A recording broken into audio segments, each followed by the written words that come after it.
I went over to her house to watch a football game, and I don't watch football. So I went over there just to go chit chat with her. And she said that whenever I was asking her how she schedules her week, because she said that she was very organized.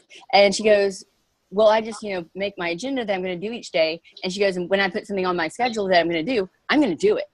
And I was thinking, I mean, gosh, I put stuff on my schedule all the time, and I never do them ever. Never. I mean, I don't even make a schedule anymore because I know I'm not going to do it. And I said, I want that. And so I started thinking about it over the next couple of days. And I was like, I want to be able to say that what I put on my schedule or what I put on my day, I'm going to do. And so I asked her, I was like, will you hold me accountable? Will you? And so we started talking back and forth, and we decided to start doing the early morning things. And so I told her that I committed. Well, we started doing commitments in the evening. So we did like 2 runs. It was a little hectic because, bedtimes and stuff like that. So we moved to the morning, and I committed to the morning, which is pretty hardcore. And but it only took me, I think, 2 times to wake up until I was pretty good, right?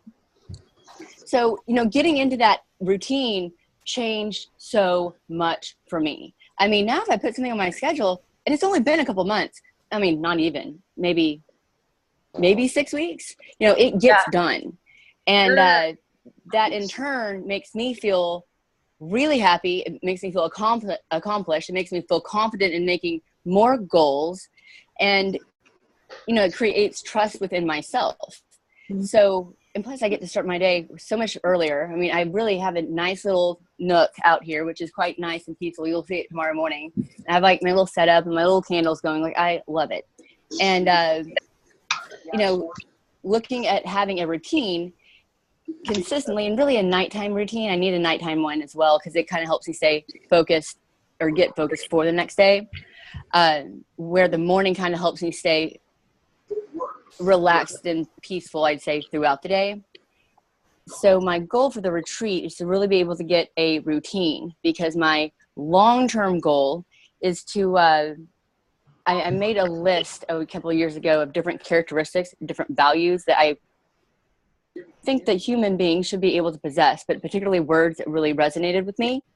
And I think in order for me to be able to change some of the things about myself that I need to change, one of the very first things I have to do is instill new habits and get rid of some bad habits. And I think that really starts with having routine and consistency. I'm a leader, quote unquote, but a manager, those are 2 totally different roles for me. And I've really, really struggled managing Eatology, because that's just not something I do. I'm a visionary. I love to go out and do things, but managing has been a really difficult task. And I think a lot of it is honestly because of consistency, having routine, setting team meetings, and, hitting team meetings, just all those details. And I think the very first thing is making sure my morning starts off correctly to set up the rest of my week and months and life into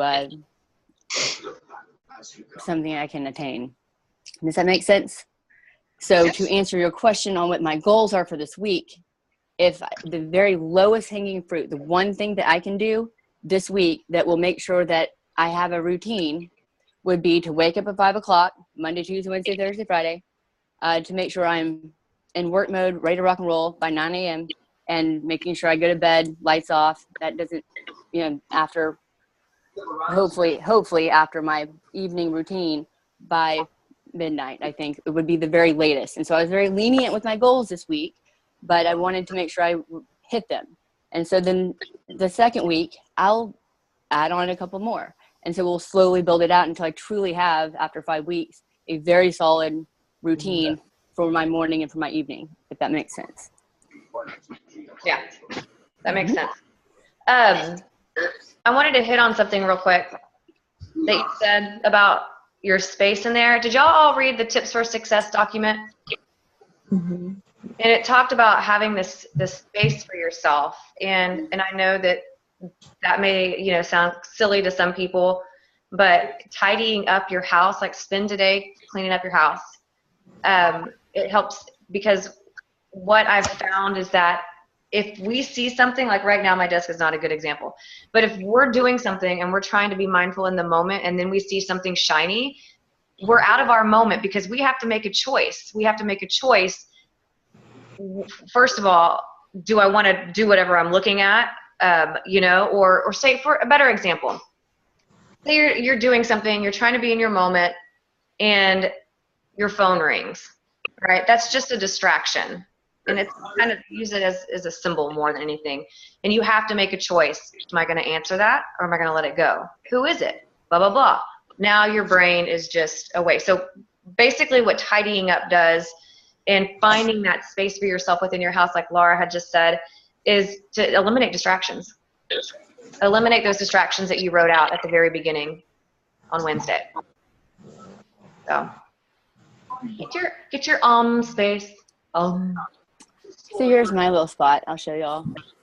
I got my little stuff all right around there. And it looks really good in the night because it's all like lit. It's really cool. Yeah. And if y'all need help doing that, let us know. I mean, we'll go to TJ Maxx together, girl. Except for Maggie, you and I won't. I'm not going too far. It's too cold. I've got one more question here. What's up? Okay, so I need some advice and feedback from you guys. So tomorrow morning, when we have the class at 6 a.m., I have written up some things I think would be great if y'all would go over before the meeting. But I can deliver that a couple of different ways. I can deliver that in writing. I can also deliver that through through video, like where I'm talking to you guys. I don't know if y'all have watched the other two videos that I released, I guess, yesterday and today. That is kind of like an introduction to what we were going to be doing, and then a introduction to like the actual class itself, like the format. I don't want to take up all y'all's time.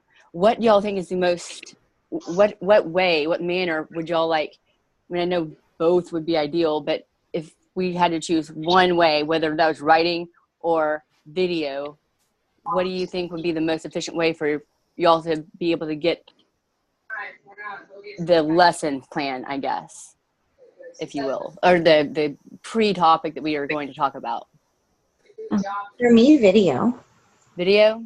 Mm-hmm. Video? That's so much better than writing because it takes me forever to write. So that was a good answer. Yeah. Wonderful. Okay, cool. Okay. Yeah, that was my question. Video is tough sometimes if you're to watch if you've got other things going on around you. But I like video. If you can just stick a little earbud in, watch a quick 2-minute video. I like video too. That's good. Cool. All right, you guys. What other questions you got before we end this and work on our goals and priorities? That's it. Awesome. All right. Well, I'll see you guys on GroupMe. Have a wonderful rest of your day, and thanks for jumping on. Mm-hmm. All right, you too. Bye, guys. Bye.